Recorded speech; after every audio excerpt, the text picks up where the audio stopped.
हीरामन हीराबाई के सामने खड़ा है। थैली बढ़ाती हुए बोली हीराबाई, लो। हे भगवान, भेंट हो गई। चलो, मैं तो उम्मीद ही खो चुकी थी। तुमसे अब भेंट नहीं हो सकेगी। मैं जा रही हूँ गुरुजी।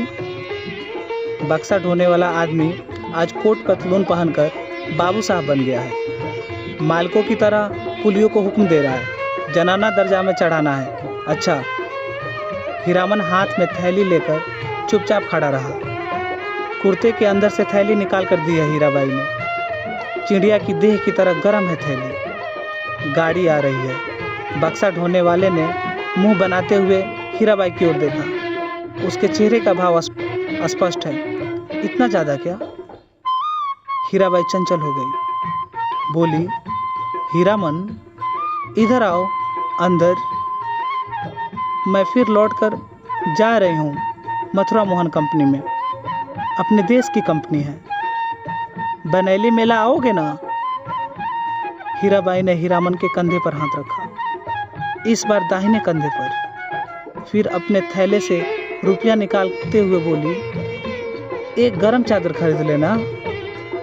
हीरामन की बोली फूटी। इतनी देर के बाद हरदम रुपये पैसा। रखिए रुपया, क्या करेंगे चादर?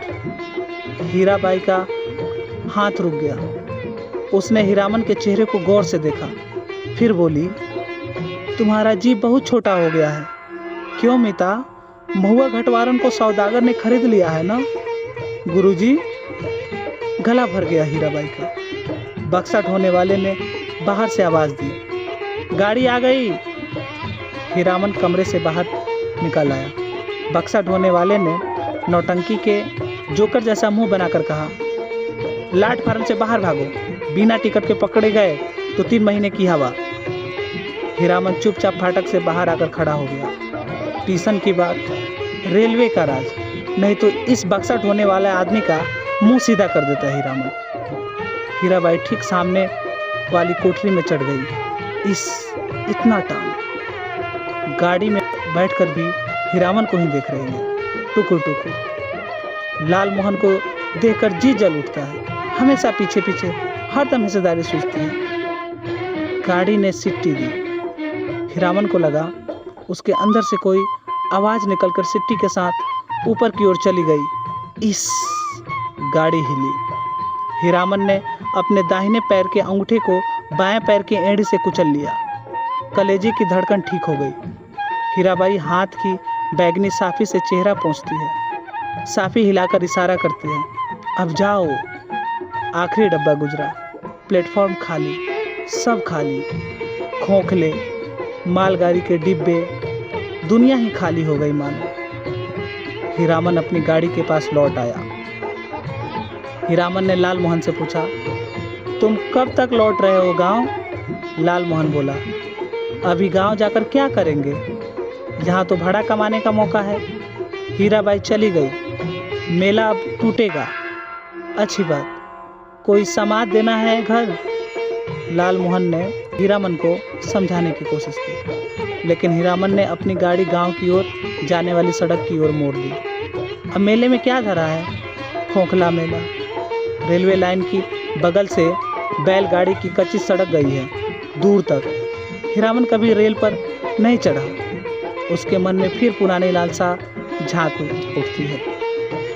रेलगाड़ी पर सवार होकर गीत गाते हुए जगन्नाथ धाम जाने की लालसा। उलटकर अपने खाली टपर की ओर देखने की हिम्मत नहीं होती है। पीठ में आज भी गुदगुदी लगती है। आज भी रह रहकर चंपा का फूल खिल उठता है उसकी गाड़ी में। कड़ी पर नगाड़े का ताल कट जाता है बार बार। उसने उलट कर देखा। बोरे भी नहीं, बांस भी नहीं, बाघ भी नहीं, परी, देवी, मीता, हीरा देवी, महुआ घटवारे, कोई नहीं। मरे हुई मुहूर्त की गूंगी आवाजें मुखर होना चाहती है। हीरामन के होठ हिल रहे हैं। शायद वह तीसरी कसम खा रहा है, कंपनी की औरत की लदनी। हीरामन ने अर्थात अपने दोनों बैलों को झिटकी दी। दुआटी से मारते हुए बोला, रेलवे लाइन की ओर उलट उलट कर क्या देख रहे हो? दोनों बैल ने कदम खोल कर चाल पकड़ी। हीरामन गुनगुनाने लगा, दुनिया बनाने वाले क्या तेरे मन में समाई, काहे को दुनिया बनाई तूने, काहे को दुनिया बनाई।